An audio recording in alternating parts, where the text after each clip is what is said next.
Okay, we are finally welcome back. We're finally ready to dig into Romans 13. So I'm going to read this in the what's called the net translation. If you haven't listened to the previous one, listen to the previous version, because I talk about what the difference is between translation versions, the different versions, different principles of the translations, which is handy background information to know, I think, for anybody who wants to approach the text in a scholarly manner. So it says, so this is Romans 13, and it's actually verses 1 to 7. And it says, let every person be subject to the governing authorities, for there is no authority except by God's appointment, and the authorities that exist have been instituted by God. So the person who resists such authority resists the ordinance of God, and those who resist will incur judgment. For rulers cause no fear for good conduct, but for bad. Do you desire not to fear authority? Do good, and you will receive its commendation. For it is God's servant for your good. But if you do wrong, be in fear, for it does not bear the sword in vain. It is God's servant to administer retribution on the wrongdoer. Therefore, it is necessary to be in subjection, not only because of the wrath of the authorities, but also because of your conscience. For this reason you also pay taxes, for the authorities are God's servants, devoted to governing. Pay everyone what is owed, taxes to whom taxes are due, revenue to whom revenue is due, respect to whom respect is due, honour to whom honour is due. Okay, so that's the surface reading. So if we now sort of like pick it apart a little bit, it says, so verse 1, it says, let every one person be subject to the governing authorities, for there is no authority except by God's appointment, and the authorities that exist have been instituted by God. So the first message that we can draw from this is that the idea of the context of Romans 13 is interesting, because some commentators, in discussing the Romans 13, and even the fact it's Romans 13 1 to 7, one thing we need to actually understand, and I think this is an important principle, is that when if you get, say, when the Bible, or what we call the Christian scriptures, were written, and in fact when the Bible was written, it wasn't written in sort of like verses, and it wasn't written with modern punctuation, and there were different, and in the early, these were actually written then in scrolls and on parchments, and the early some of the early manuscripts were written in what's called uncials, which were basically just capital letters, and there was no there wasn't even spaces between the different words. It was just like one long stream of letters, and then people had to, as they studying it, they would, and as, if you like, orthography or writing that was reformed, people then started to put spaces. They then started to, I think during the Roman period, they started using lowercase letters as well as capitals, and then you sort of like, you get different punctuation points and question marks, and so all this stuff is actually really important. This is almost like an addendum to the previous video, where it's sort of trying to understand the texts as texts and languages. You have to understand that even the fact that this is put as Romans 13, somebody's thought that there's been a break in thought from the end of Romans 12, and they put Romans 13 as a unit, and then they've broken it up because they thought there was another break, say, at the end. So often when you look at the way the verse, and this can happen with the verses as well, sometimes the person that's broke up the verses, I think most of our modern verses, the modern layout, was actually the result of, I think, some French bishop who was on a big long trip in a horse and carriage or something. It was going to take him absolutely ages or something, so he started dividing the stuff up for reference purposes, and I think that's where our basic verse structure comes from. So often, sometimes the verses and the divisions in the text are artificial, and they're actually incorrect. They interrupt the thought rather than continuing it. And so one of the big things to understand about Romans 13, because some of the commentators and Dr. Martin Lloyd Jones brings this out, I think, very well. That some of the translators he discusses, quite a few different ones, which I'm not going to go into sort of like in any detail, but he makes the point that there's distinctions in the scholars, and some of them say they just said, well, there seems to be no reason why suddenly these verses are. This seems like a strange intrusion into the text, a change of mood, and there seems to be no reason why they're changed. We don't need to go into the merits of that argument, but what I do believe, and Martin Lloyd Jones brings out correctly, is that Romans 13 is not an isolated unit.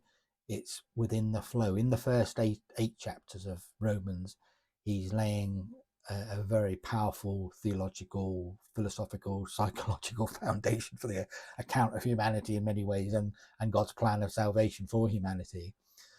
And 9, 10, and 11 are like a pericope on their own. They're dealing particularly with the problem of the Jews, because the Jews traditionally, there was in the early church, there was for the first 100 years or so, Jews were still the in that period, in that first 100 years after that, you can look at, say, like a line of the right at the beginning it was just Jews, but by the end of the 100 years there was hardly any Jews. But you have this sort of like period when these books are being written, where you've got this mixture within the congregations of basically Jewish converts and Gentile converts, and people, and so the Jews still, because of all their history, and the Gentiles wanted to know, how do we deal with the Jews, and the Jews who traditionally taught to have nothing to do with Gentiles, and suddenly now we're all believers, and we're all, you read this in the narrative of Acts of some of the and how Paul, and Barnabas argue with some of the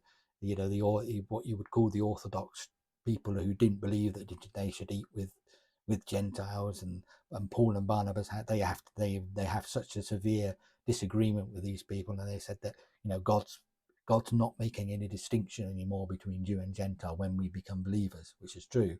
But they had to actually go up to the elders in Jerusalem and get a ruling on this question. And thankfully, the ruling was yes.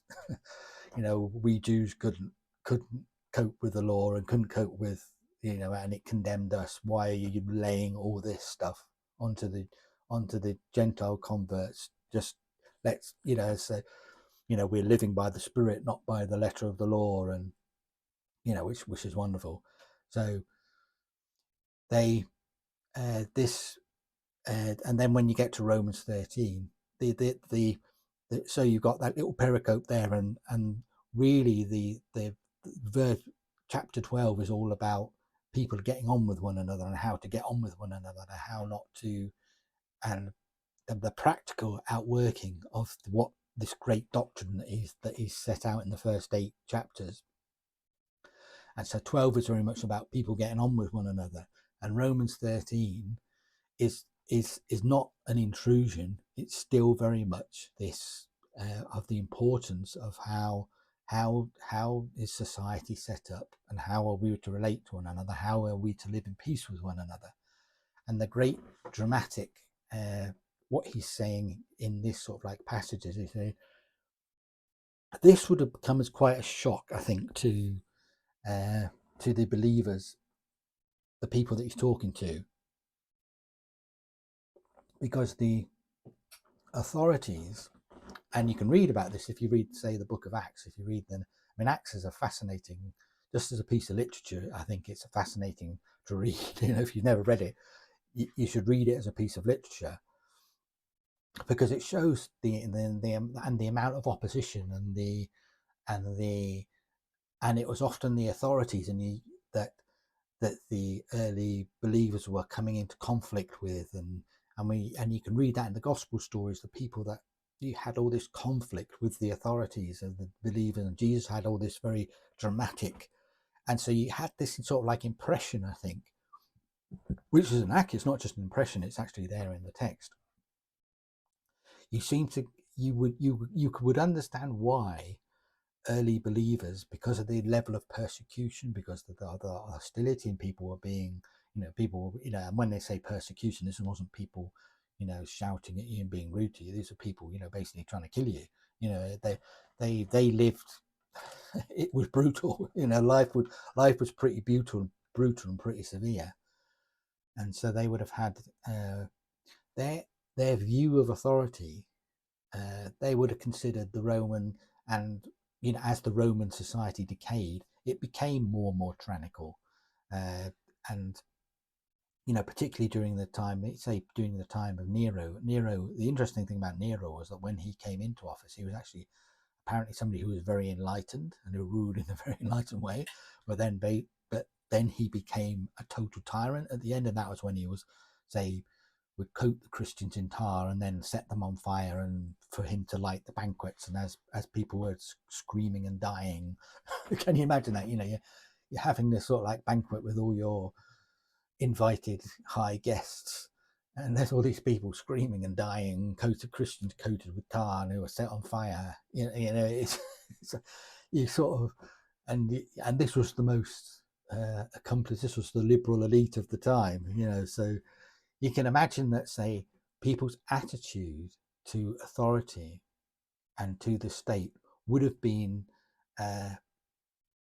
It would have been very easy for them to have had a very, very negative attitude to authority, and to have wanted to, in the sense, to become very, very insular and isolated as a community, and for a community to live with its own laws, its own values, its own, and it wouldn't have had a positive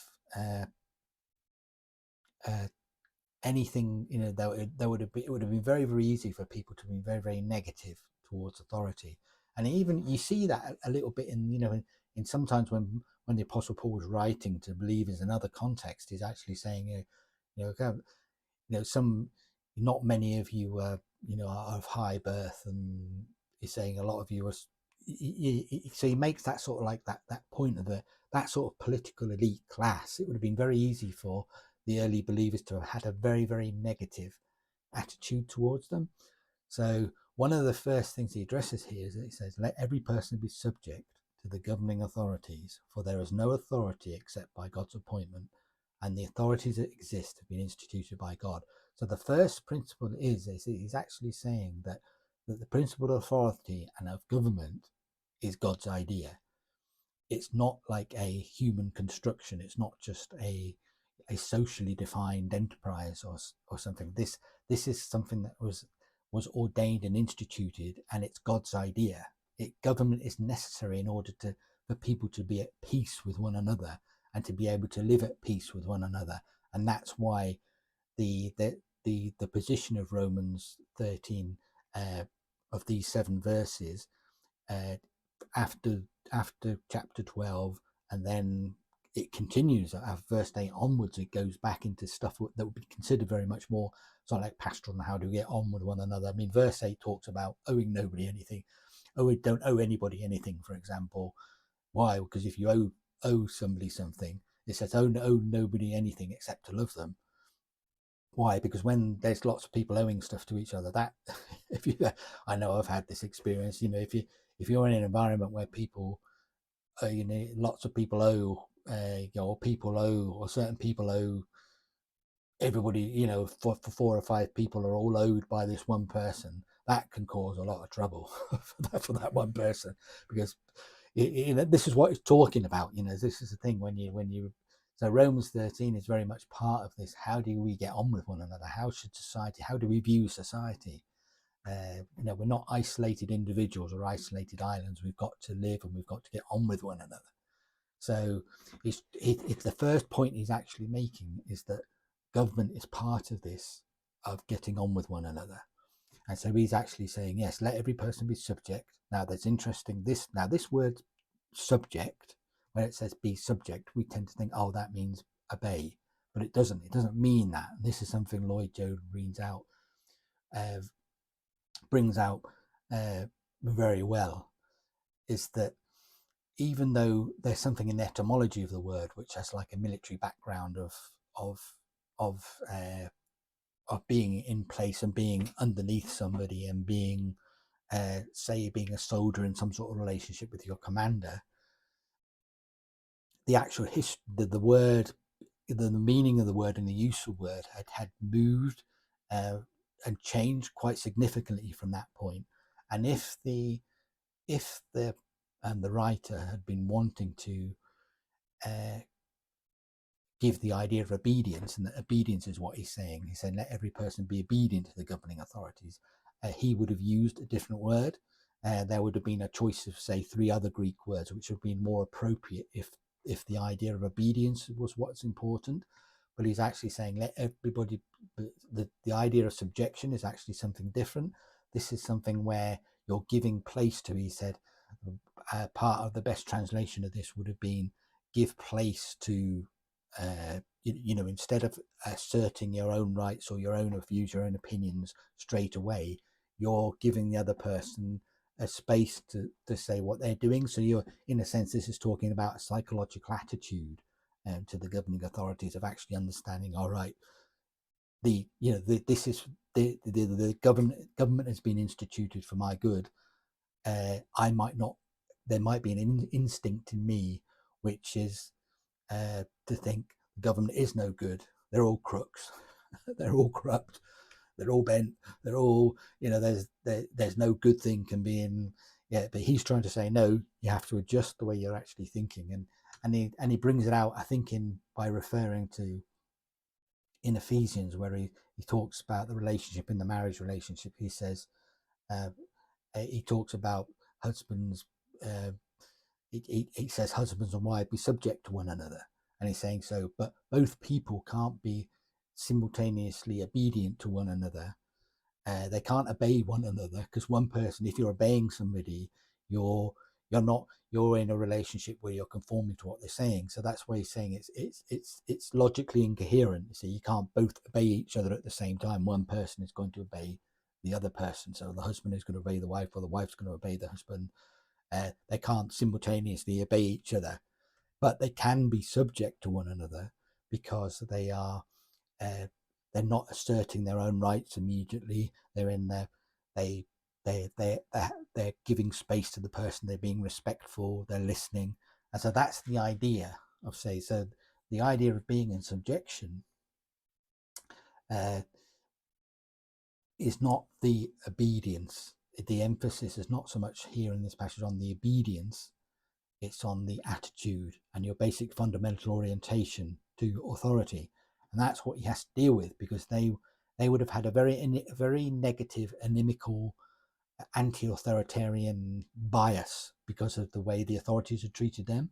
So he's trying to sort of really change and alter their thinking. And if you read, say, like 1 Timothy, I think it's 1 Timothy 2, where it talks about, God desires all kinds of men to be saved. He said, I want prayers to be given for kings, emperors, all those in authority, that we might have a peaceable and quiet life, and we can live a peaceable and quiet life. And that's very much, and that's part of this thought of what's going on in these first couple of verses of Romans 13, is that you have to have the right attitude to your government, and you have to have a desire to pray and to intercede and to consider government in principle as a good thing. Now,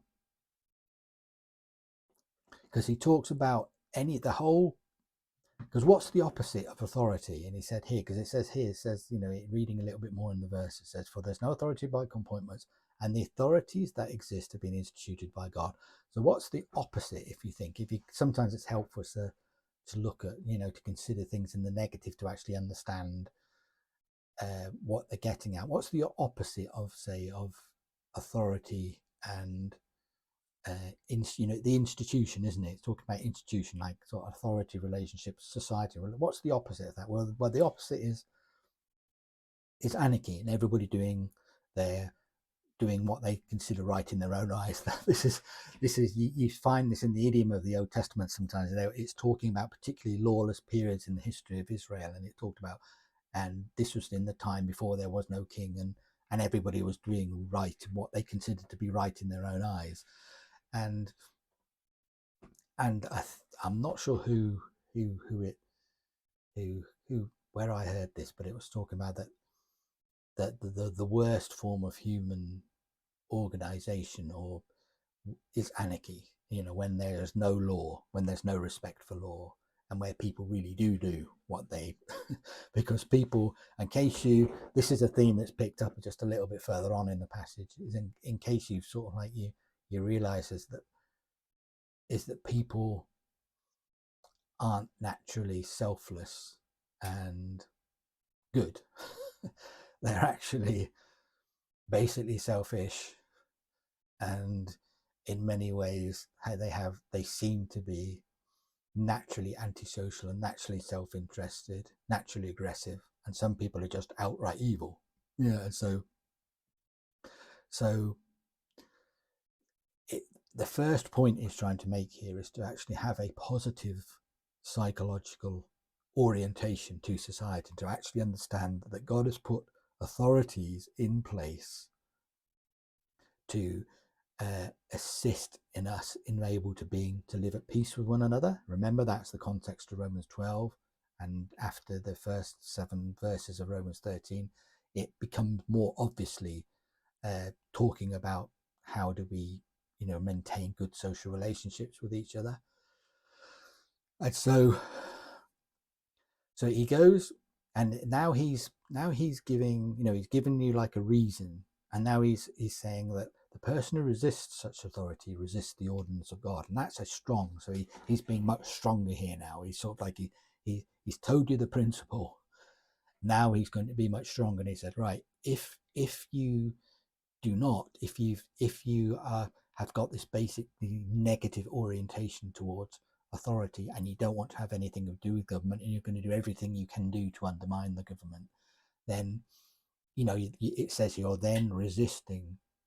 You've put yourself in a position of opposition to God himself. And then it says the implication and the response to that is, it says the person who resists some authority resists the ordinance of God, and those who resist will incur judgment. Now, the interesting thing about that is, you immediately think when it's, excuse me, I'm just going to change glasses here. It's just the sun's going down, the light's getting low, getting a bit more difficult to read here. So, when you hear judgment, you will incur judgment.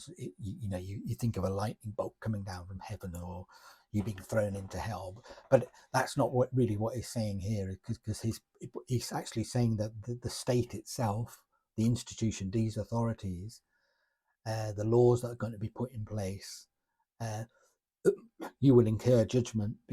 And the way God will administer this judgment is through the institutions and the organizations of the state.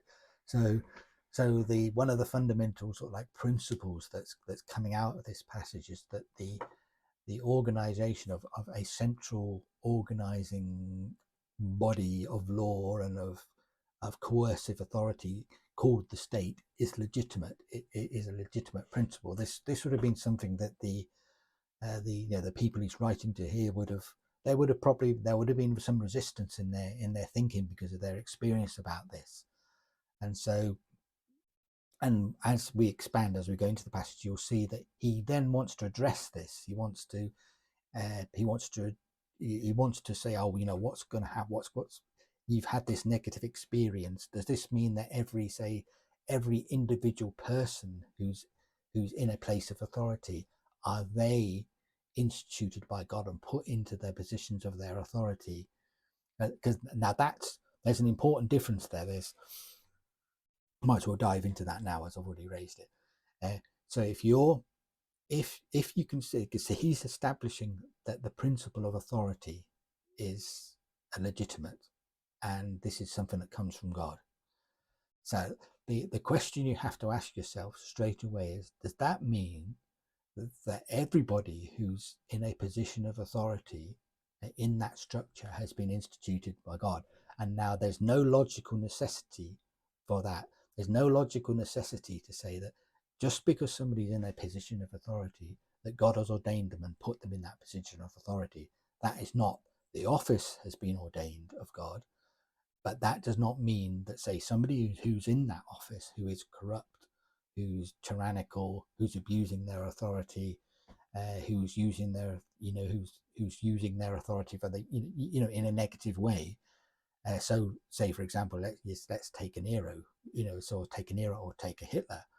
It should be obvious that it's absurd, or think of the tyrants of the ages, think of a Mussolini, or think of these crazy people of the 20th centuries who killed millions, Pol Pot and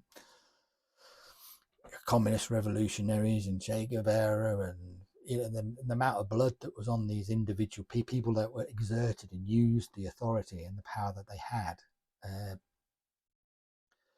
for their own purposes. The idea that those people have some sort of personal approval from God, that does not follow logically from this. You have to make a distinction between, and this is one of the most important distinctions that you have to make in understanding this passage, is that you have to make a distinction between the offices and the institutions which are ordained of God, and the individual rulers who are in those offices. And now we're going to beef that up a little bit, because some people would want to object, because I heard this many times as I was learning about this in earlier days, that people would say, no, everybody who is in that office, we get the leaders we deserve. I think maybe Calvin at one point says, we do get the leaders that we deserve. And in some ways he's making a phenomenological statement there. I don't think he's necessarily making a statement of principle. I think he's actually saying we do get the leaders we deserve, and we think of that, don't we? In say, if you consider what happened because I'm an observer of American politics. If you consider what happened when sort of like Biden got into power, and the and you had you had the movement that was centered around George Floyd, and and the anti-police, anti-establishment, progressive type, and then you had this enormous decay in the last few years, and the wokeness, and people have really seem to have really had enough of that now, and there's been this visceral and strong reaction that even though all the power in the different institutions of the state that came against, say, the Trump campaign, and somehow he still overcame all that, and people really there's been a change in the populace, and this is what's sort of like getting at. So I think that's that's more what Calvin's really getting at. I think is when he says you get the rulers you deserve. If you're in a place where you are, if the people are in a state of decay, in a state of moral decay, they choose people that they like to rule over them. But that doesn't mean that God has instituted that ruler at that particular time. That's a different thing. Because we can immediately go on, say on verse 3, you get a bit more of this. This helps bring that point out, because at the moment I've just posited that not every ruler, there's no logical necessity today. I think that you can say that straight away. There's no logical necessity that says that everybody who is then in that office is necessarily ordained of God. Now, some of them might be, and so in a sense you make the distinction of philosophy between necessary conditions and sufficient conditions. So there's nothing of necessity that every person who's in this office is ordained of God, but there's certainly sufficient conditions that some people will be. Some people will be ordained by God to be leaders in a particular time, and you can see that just reading through the scriptures generally. You find that there are times when God explicitly intervenes and explicitly states that he is going to use a particular ruler to do a particular task at a particular point in history, and in fact he's using that ruler to bring reformation, to bring change, to in a sense to bring restoration back, an order back to society. But if we read on just a little bit on, it says, for rulers cause no fear for good conduct, that for bad. Do you desire not to fear authority? Do God, and you receive its commendation. For it is God's servant for your good. So the ruler is God's servant for your good. But if you do wrong, be in fear, for it does not bear the sword in vain. So this is giving you a criteria, an implicit criteria here for the ruler who we should be in submission and obedience to, and that we should respect. It's the ruler who causes no fear for good conduct, but for bad. So it's giving you some sort of criteria to if you like, to assess the ruler. So the ruler that is interested in doing the people good and to ensure that the social conditions are that people, say for example, can trade effectively, can go about their business without being interfered with by other people, or to, you know, can go about their lawful business, and they're the sort of ruler that is being classed as good here. It says, for rulers cause no fear for good conduct, but for bad. So a ruler that's that's self-interested and who is is corrupt and is you know, they might be in league with the local gangsters. We had the problem here in the city that I'm from, in the west side of the city, at one time, very bad time, sort of early 1990s. The west side of the city, on, you know, especially inner west, on, you know, got taken over by gangsters. The police were corrupt, the councillors were corrupt, and it was nasty. And the place basically ended up getting almost like getting like burnt down. And there is nothing that is in that that shows you the type of government that is not being defended here. Those were rulers who were intending the bad, and there was nothing that you cannot defend that, say, from this passage, to say here that the councillors, the police, the ruler, the people in authority were there. You would have they are not the sort of people that this passage is referring to that you should submit to, because the people you should submit to are the rulers that create good social conditions and create conditions of peace within the people, so that the people can prosper, and that the people can, and the society can, you know, flourish and build. That's what we want. We want to build. We want an effective, growing, buoyant society where people are succeeding and prospering, not where that corruption has come in and destroys the society. So that I think that's a very important principle to understand from these verses here, that it's giving you the criterion which says these are the sort of rulers that you should be submitting to, and that you should be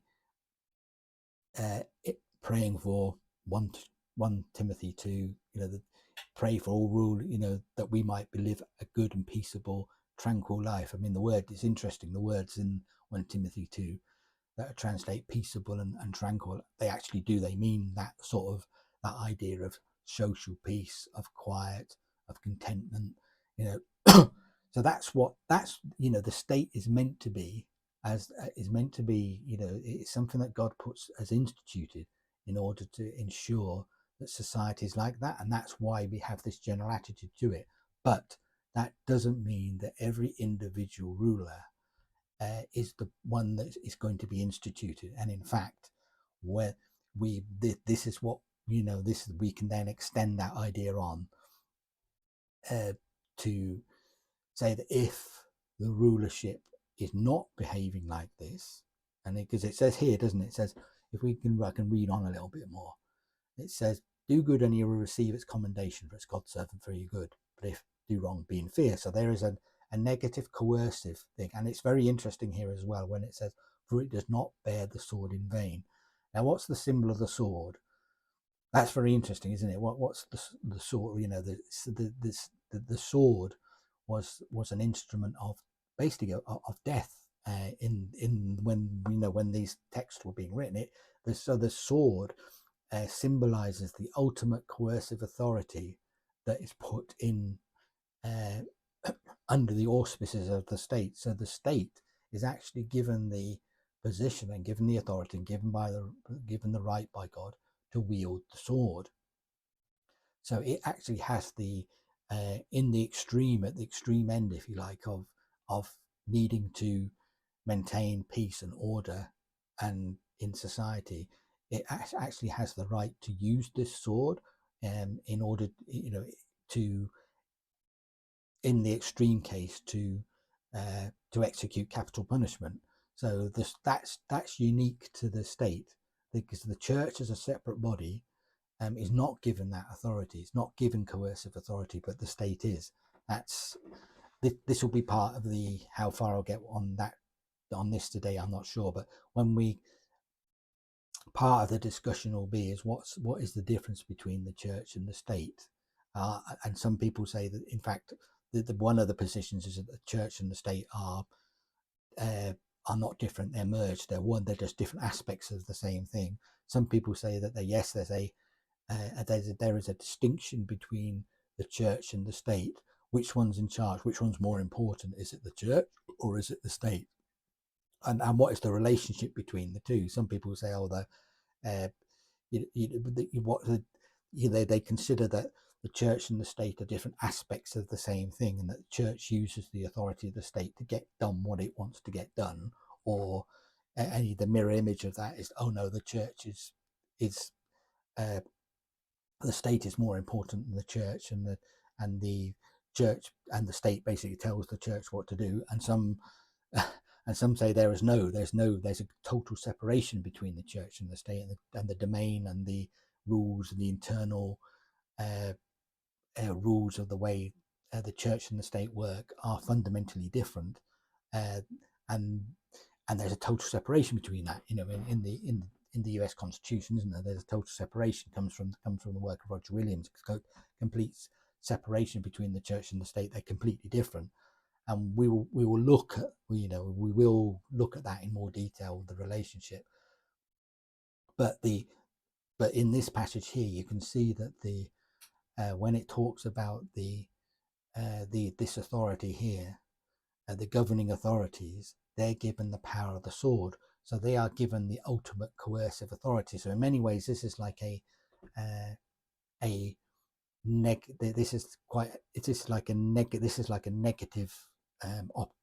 function of the state, isn't it? It's there to restrain lawlessness and wickedness in people and social discord in people. It's actually got the ultimate authority. That if says, there's people, say for example, there's a violent gang that's going around killing and raping and pillaging and whatever, the state has the obligation to use this power of the sword to restore peace. So but that's quite a negative function of the state. This coercive authority is a negative function. And one of the interesting things about this passage is that it very much presents this sort of like it doesn't so much present a view of the state as being something that has to organize the whole of society and its individual areas, say like organizing education, organizing health, organizing transportation, or something like we consider like that of government now, don't we? We consider the positive aspect of the state, in the sense of being, or what people consider the positive function of the state is that the state organizes all these other items for the general good of society. Now that is where you would say it's gone way beyond what this passage is talking about, because this passage is talking about that it's the function principally here is a negative function of maintaining order and in maintaining social peace. It's not talking about this sort of idea of the modern nation state, which is, again, it's an important discussion, but we have to walk before we can run here. So let's work our way through this. Okay, because it talks about here, it says, for it's God's servant for your good, but if you do wrong, be in fear, for it does not bear the sword in vain. It is God's servitor to administer retribution on the wrongdoer. Okay, so the function of the state is to administer retribution on the wrongdoer. That is important to understand, that the function of the state here that's been presented here as a negative function. It's a coercive function. It's to do with maintaining social peace. It's not considering the state as a body that organizes the rest of society. And what's interesting is that he goes on here. He says, therefore it's necessary to be in subjection, not only because of the wrath of the authorities, but also because of your conscience. So for this reason you also pay taxes. So you see here, so he's really laying it on the, these people have already, right, he's only got in, what is it, 5 verses or something, and he's already saying, these people have probably had this negative instinctive reaction to the rulers and the authorities, but he's now actually saying that you should in all good conscience, you should be saying, yes, I really want to give them these rulers my taxes, because they're here for my good, and they're creating conditions of social peace, and they're ensuring that those people that want to disrupt, want to steal from me, and want to rob from me, or the rulers and the state are protecting me from the evil people within society. And, yeah, I want to give them my taxes. Yeah, I don't know how many of you, when you consider, do you rejoice when you give your taxes? Because I certainly don't in our country. But nevertheless, I have to actually understand, well, yes, there's this, regardless of other things that are going on, they're part of the operation, and part of the benefit of actually what we're getting is resulting from taxes. So the principle of paying taxes, the principle of giving, he talks about tribute and talks about custom. If you look in, I think it doesn't so much bring it out in this version, but it talks here. It says taxes to whom taxes to revenue to revenue to. So it brings out the idea of direct taxation and indirect taxation. I think in older version it talks about tribute to, which was like direct track, and custom, which is like indirect taxation. So you can see that's part of, so there is this sort of like idea of us giving up something of our own and paying taxes to this body called the state, that then uses this to create institutions which maintain peace and maintain order, and it's coercive function. So one of the interesting things, I think, you can, if you do like submit a systematic study, say of what would be the proper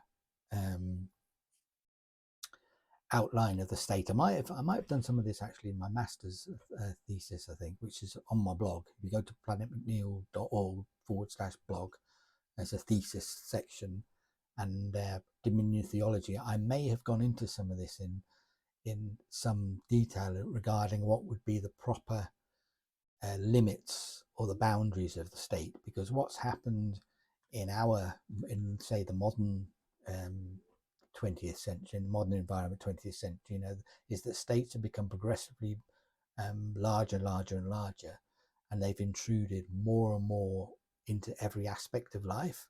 So they control education, they control every little detail of, and they're more and more, the state is appropriating more and more power to itself. Whereas when you look at, say, like a proper scriptural, if you like, circumscription of where, what are the proper boundaries of the state, you see that really the things that are emphasized in is the justice aspect of it, and ensuring that justice is done, and ensuring that there is a system of justice, and that they ensure that the borders of your nation are protected. So that the function to protect the population from nations that want to invade, or from of securing the integrity and ensuring the integrity of the nation, And in a lot of modern states, the things that they're absolutely not doing is securing their borders and ensuring that people have the access to justice. And there's people often talk about 2 tiers of justice, and it can be really very, very expensive in our country, particularly. It's very, very expensive if you have to go to court, if you can't get we have a system called legal aid here, where you're supposed to be able to get aid if you need to go to law, but there's all sorts of things that can complicate that process.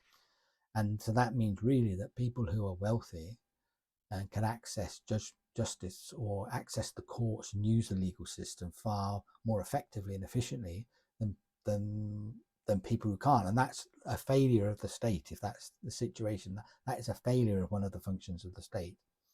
So it's trying to give you, in this passage here, it's trying to give you establish the boundaries of, or give you like a conception of what a good state should be. So a state is something that seeks the good of the people and protects and allows for conditions of social peace, so that it maintains the peace between people. And so it's actually saying that yes, your and your attitude to sort of like to tax. So it's giving you that sort of like that. It's establishing that taxation is not an evil thing, but it's something that you should consider. Yes, you do it for conscience sake, and you're willing to do it, so you're not trying to fiddle your taxes or like people do, or hide money in such a place, because the state that you're giving it to is meant to be concerned about this thing, about the good and creating these good conditions.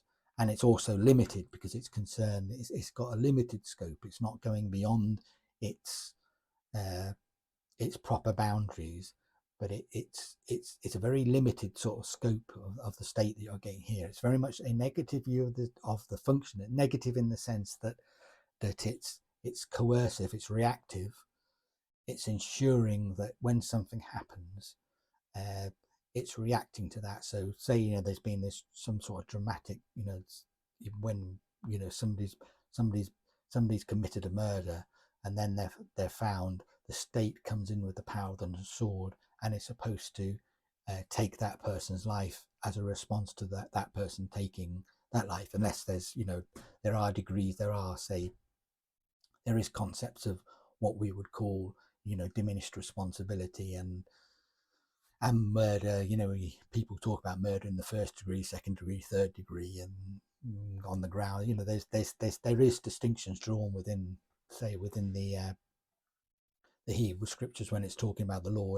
It does give you gradations of what, but murder in a sense, killing with intent, with deliberate intent, what we would call murder. The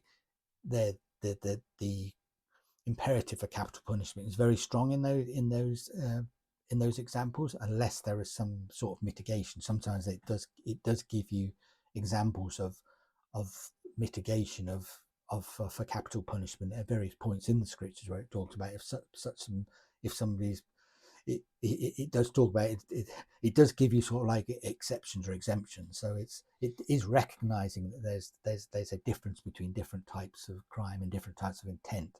But as a general principle, the power of the sword is meant to symbolize that strong and negative coercive element of the state that can use the sword when it needs to.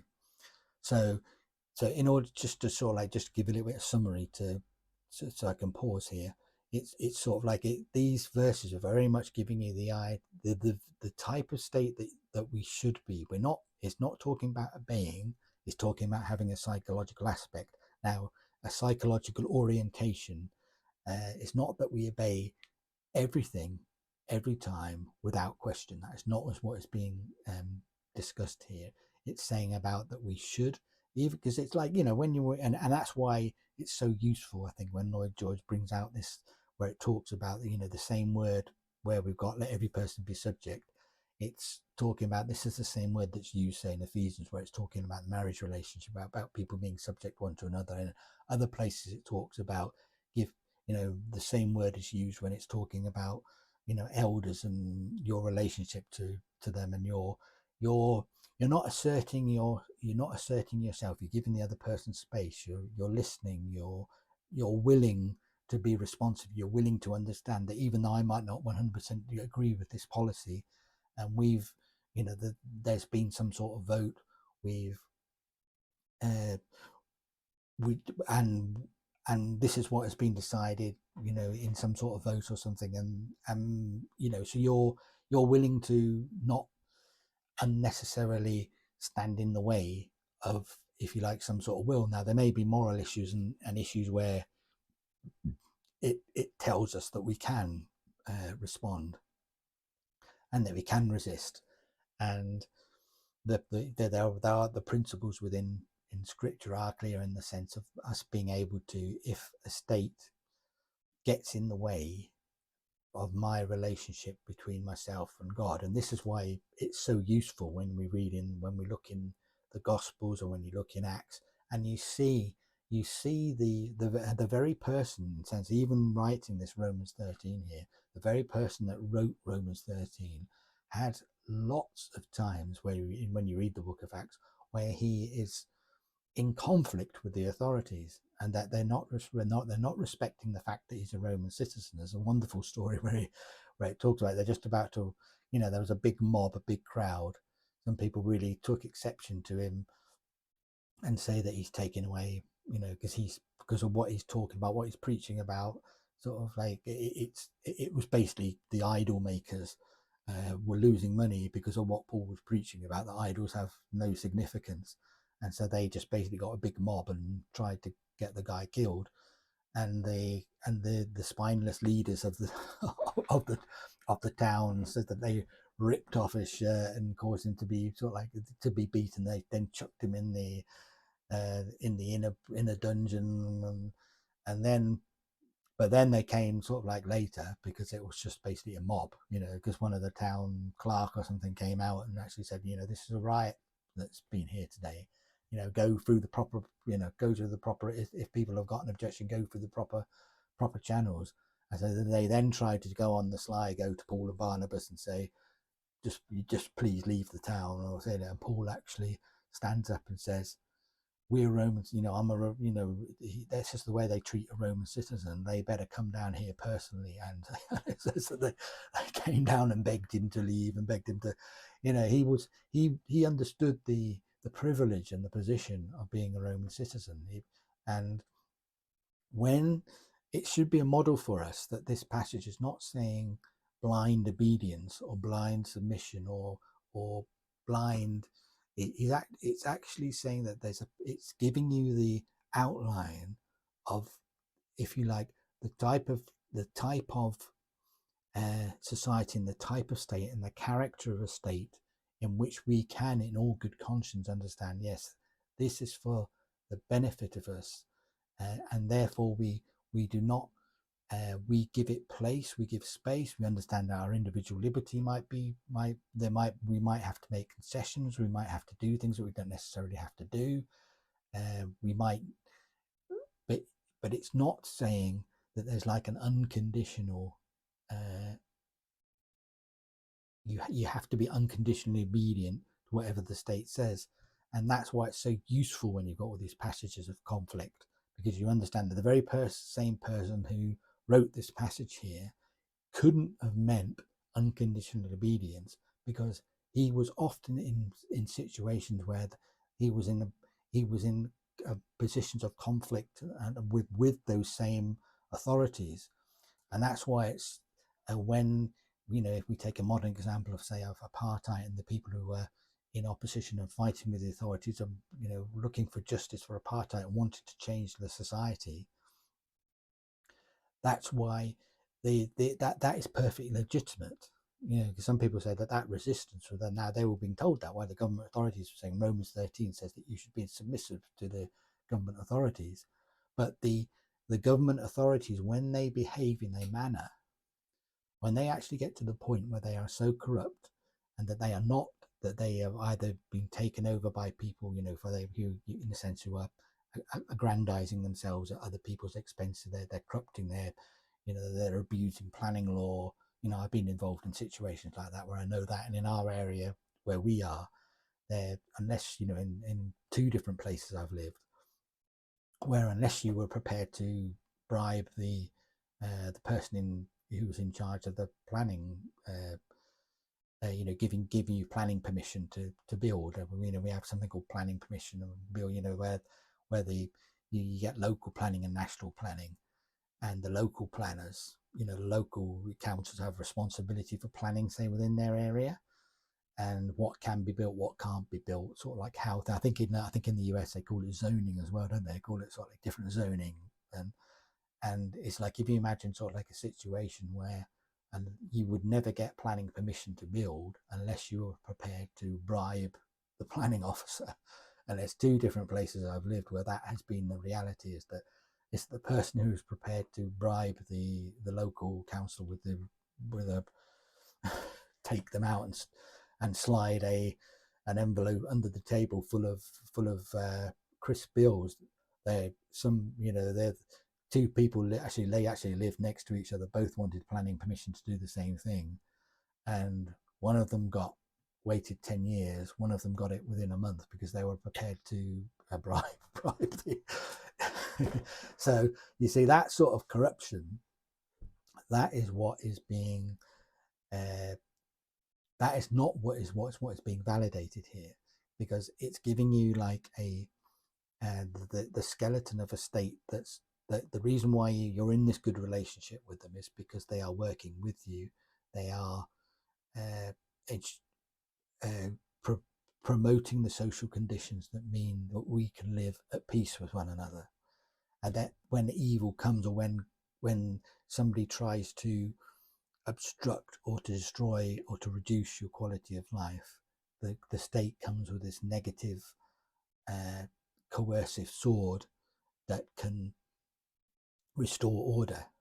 And that, I think that's very, and I think that's very important to understand that. So that's really what's being argued for in this passage of Romans. It's not like it's not saying you have to be unconditionally obedient. And I think that's the thing I want to get out at this point. So I'll have another short break here, but I will come and continue this, because I think what that immediately then begs the question is that if you're in a position where the government starts to go bad and where the state does start to get corrupt, what is going to be your response to this? And that's one of the most interesting things I think we can explore, because that's certainly, when I first read what Martin Lloyd-Jones wrote about this and how he discussed this, and that was certainly something that was very refreshing for me. And it's amazing how you don't realize how, when you've got all this narrative in the biblical text and all the record from Acts and all the record from, and you've basically got all this all that's there so that we've got some sort of reference, we've got some sort of, you know, raw material that we can look and say, now, and how does this material, how do we reconcile this material with, say, with Romans 13? How do we reconcile, why was the guy who wrote Romans 13, how come he was in all this, you know, he had to, in the end, he went through the legal process of you know, people accused him, you know, it's his own people accused him because he was an itinerant, in a sense, missionary. He had a team, and his own people, the Jews in different cities of the world, had become very offended at his message. But he'd come to a Jewish festival in Jerusalem to, you know, to pay his vows and to pay the respects of his people, and the people from these the diaspora, the Jewish diaspora, which was in basically what would have been, they called it Asia, which was, you know, basically part of Turkey, and he'd been in some of those cities as part of his, and their leaders had taken great offence at his message, and he'd come back during this Jewish festival. They'd seen him there. They'd got they then got a mob together, and he then had to be rescued by the Roman, by the Roman. Really, there's this riot here. This riot's reported. The Romans sort of like come in, carry him off, and they then say, he's having this interrogation. They're going to interrogate him. They were basically going to whip him first. And he said, "Is it legal for you to, flog a Roman citizen who stands uncondemned?" And the centurion says to him, "I had to pay for my citizenship." But Paul then says, "Well, I was born a citizen." So again, this shows you how, in a sense, citizenship and Roman citizenship, and it was a positive thing. It was a very powerful thing. But you then have this repeated process where all the different people he appeared before all had some sort of vested political interest in trying to, because the Jews were like the Jewish leaders, and it was like we often joke in our well, it's not really a joke in some ways, but it was, we've had a problem in Northern Ireland. If you know anything about sort of like British history, we've got sort of like England, Scotland and Wales, which is like the mainland, and you had Ireland, and then, but Ireland's always was for hundreds of years, for 500-600 years, that it was always a focus of conflict and war between the Protestants and the Catholics, and between various rival groups.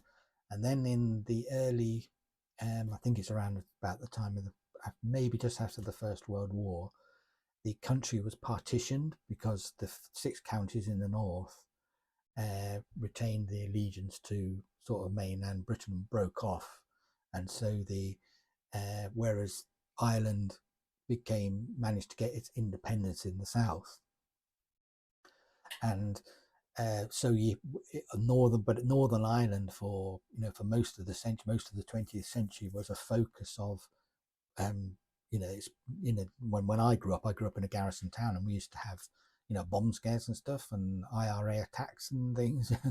The IRA took the struggle. The Irish Republican Army took the struggle from Northern Ireland onto the mainland of Britain, and started targets, and they nearly, I can't remember what year it was, maybe it was 1980, was it 1980? Maybe it was during the 80s, during Thatcher time, so I would imagine it was early 80s, and they bombed a hotel and they nearly took out the entire British government, the senior British government at that point. And there was sort of like this bit of this standing joke amongst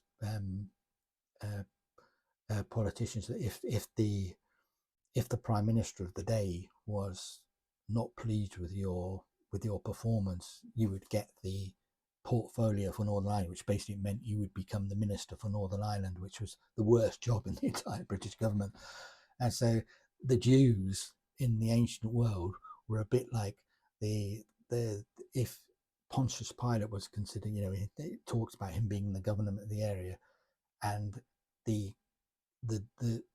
get Judea, to be asked to look after Judea, was a bit like you had displeased the emperor, and he was going to give you the worst province in the entire empire with all the rebellions and people, all the trouble, and it was a bit like that. It was the next step was that you had to commit suicide, because you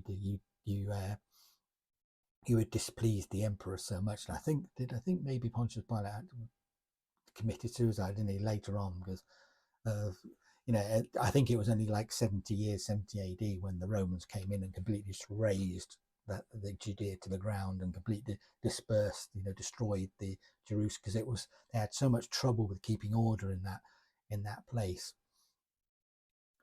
And so that's one, I think, that's just understanding that that's going on, and so when we had Paul in this sort of like in this situation where he was each of these leaders that he was trying to make his case for, who was supposed to be, if they were Romans 13 rulers, they would have looked for a just solution, fairness, and said, Paul has a legitimate case here, you're in the wrong, we're declaring him innocent, we're not going to turn him over to you. but they were trying each time at different levels. You get the picture in the narrative where they want to do the politically expedient thing. They want to please the Jewish leaders. They don't want to rule in his favor. And they say, oh, well, are you prepared to go? And Paul eventually says, I should be judged before Caesar's seat as a Roman citizen. And this is where I should be judged. This is my right as a Roman citizen. And he says, I appeal to Caesar. And every Roman citizen had that right, that they could appeal to Caesar as the ultimate arbiter. And so they said, you've appealed to Caesar, so Caesar you should go. But you then have this very interesting sort of like interlude of when you have so Paul's waiting in we're wait, whatever it was. I don't know if he was on house arrest or something, but he's awaiting. He's in the he must have been in some sort of quarters, some sort of it was a bit problematic. It sounds like it was comfortable. It wasn't like he was in prison or in a dungeon or something, but he was being held by in the governor's residence or something, and every now and then the governor would call for him, because it says that he was hoping Paul would give him money. Basically, he was saying if Paul bribes him, he's going to let him go out. That's the implication of the text. It said the governor often spoke to him. Paul would then give him a big sort of like sermon about judgment and uprightness, and that everybody's going to give an account for their life before God. And it said the governor was sort of saying, "I'll talk to you again." Yeah. So, but you get this impression that he couldn't get justice. But then there was this time where King Agrippa comes, who was obviously somebody who was another king of another area, and he was aware of the controversies amongst the Jews, and he was married to a Jewish woman.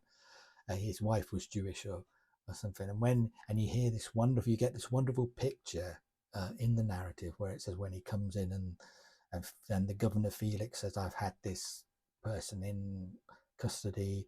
And he said, it's not the custom for, he's so hypocritical because he says it's not the custom for us Romans to, he's trying to basically say that I was trying to follow the protocol and everything. These Jewish leaders were when I found Paul was a Roman citizen. If you read the narrative, you see he's really sliming about, because he did exactly the opposite. He was trying to get Paul to go down to Jerusalem and to be tried before them there, and put them in it. He put him in an unfair situation. That's why Paul had to appeal. But he's saying to sort of like King Agrippa, who was obviously some sort of had some from a different Roman province, but he was knowledgeable about the. He obviously has knowledge of the Jews, and he's discussed, Felix is discussing this with him. The governor Felix is discussing this with him, and Agrippa says, "I would like to hear this, man." And Felix says, "Tomorrow you will." And you get this sort of like idea of this great pomp and ceremony, and then you hear Paul defend himself. And the amazing thing is at the end of the when Paul defends and talks to Agrippa and addresses, he obviously knows who King Agrippa is, and he obviously knows that he's knowledgeable, and he gives an account of he was just coming to Jerusalem. I come to pay vow. Nobody found me arguing, nobody came disputing, but he says, I was attacked, and people raised up a riot against me, and then I was arrested, and then I had to appeal to Caesar because they were trying to get me to go back to Jerusalem.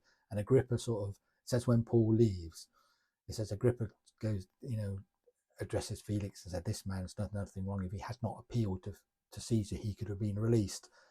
Which really brings the point home that there is a way the state should behave to protect somebody that was in Paul's situation, that ensures justice for Paul.